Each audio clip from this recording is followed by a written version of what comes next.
Olá, aqui é a Priscila, do Filha do Soberano. Hoje nós vamos estudar sobre a vida de Jeremias. Jeremias é um nome hebraico que significa "o Senhor estabelece". Jeremias foi um dos maiores profetas do Antigo Testamento e o principal profeta durante o declínio e queda de Judá nos séculos 7 e 6 a.C. Profetizou em Judá por aproximadamente 40 anos, entre 627 a 587 a.C., sob o reinado do rei Josias e seus 4 sucessores até a queda de Jerusalém nas mãos dos babilônios. Jeremias nasceu em aproximadamente 650 a.C.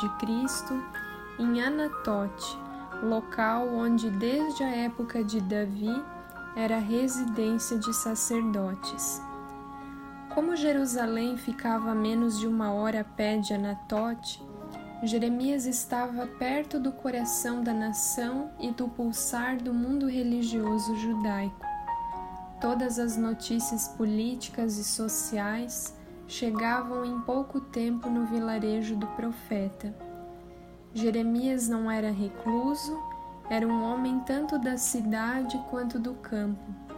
Ele estava atento aos acontecimentos do seu tempo e sua alma, de forma sensível, sentia a impressão do Senhor Deus sobre a história que acontecia. Os primeiros 18 anos de ministério de Jeremias foram sob o governo do rei Josias. Certamente, esses foram os melhores anos do seu ministério. Quando o rei Jeoaquim assumiu o trono, Jeremias pregou o famoso Sermão do Templo. O profeta plantou-se no pátio do templo e se dirigiu à multidão de fiéis que vinha ali de todas as partes do país. Ele os chocou com um discurso no qual prometia que, se não se corrigissem dos seus maus caminhos, Deus haveria de destruir o santuário. Jeremias gritou: "Acreditam mesmo que podem roubar, matar, cometer adultério, mentir e queimar incenso para Baal e para todos os outros novos deuses e depois vir aqui se apresentar diante de mim em meu templo e dizer: estamos seguros? Para depois voltar e praticar todas essas coisas detestáveis? Vocês mesmos não reconhecem que esse templo que leva o meu nome se transformou em esconderijo de ladrões? Certamente vejo todo o mal que acontece nele. Eu, o Senhor, falei." Jeremias 7, de 9 a 11. Como resultado desse sermão, Jeremias foi proibido de voltar no templo e quase perdeu a vida.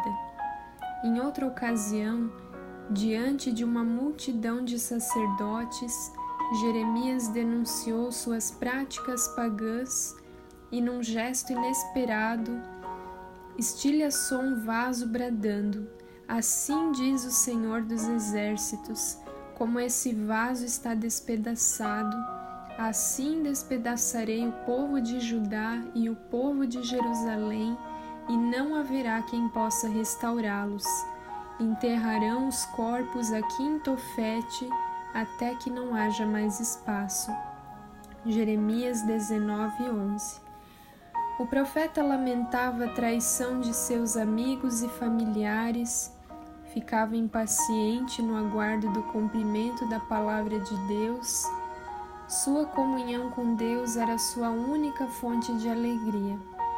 Em seus momentos de crises, Jeremias pensava que até havia sido abandonado pelo Senhor e só conseguia vencer tantos conflitos porque era um homem de oração e buscava forças em Deus.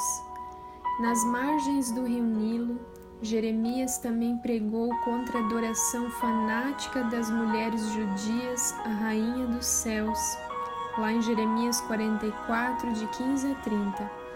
Segundo uma tradição antiga, Jeremias morreu sob uma avalanche de pedras lançadas pelos maridos das mulheres idólatras e assim concluiu seu ministério no Egito. Jeremias nunca se casou e dedicou toda a sua vida ao ministério profético. Certamente, isso também cooperou para que Jeremias fosse emocionalmente frágil devido à sua vida solitária. Sua pregação não foi popular, as pessoas não gostavam de ouvi-lo, mas independente disso, ele continuou a anunciar ousadamente que os pecadores de Judá tinham condenado Jerusalém à destruição e sua população iria para o exílio. Jeremias tinha um compromisso inegociável com a verdade e a fidelidade a Deus, e é um exemplo de perseverança em meio aos percalços da vida e dentro do ministério. Amém? Esse foi o nosso estudo de hoje sobre a vida desse grande profeta, Jeremias, que também é um dos meus livros preferidos da Bíblia. Eu admiro muito o coração desse profeta, não apenas pelo compromisso dele com a verdade, porque ele pagava um preço para profetizar a verdade de Deus, para defender aquilo que era correto aos olhos de Deus, e mesmo sendo odiado, perseguido, mesmo a mensagem dele sendo impopular, ele foi fiel a Deus e até o fim da vida dele, ele profetizou e anunciou tudo aquilo que Deus confiava ao coração dele. E é interessante que ele é até conhecido como o profeta chorão, né? Foi ele que escreveu o livro de Lamentações, e a gente vê essa alma muito sensível, muito quebrantada, né? Muito contrita de Jeremias. Isso é algo que eu admiro na vida do profeta, de que apesar de ele anunciar o juízo de Deus sobre o povo, né, de Deus ali onde ele vivia, ele tinha um coração quebrantado, que se importava, que chorava, né, por todas essas vidas que morreriam, que iriam para o exílio, que sofreriam tudo que estava por vir, né? Então, com certeza, é mais um exemplo de servo de Deus. A gente tem muito o que aprender com a vida dele.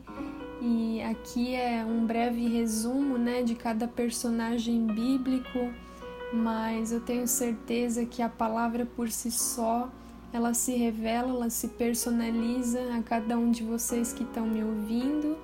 E eu espero que você esteja gostando da nossa série de estudos. Amanhã nós vamos estudar um personagem bíblico muito importante, muito especial também, e eu aguardo você lá. Que Deus te abençoe e tenha um ótimo dia.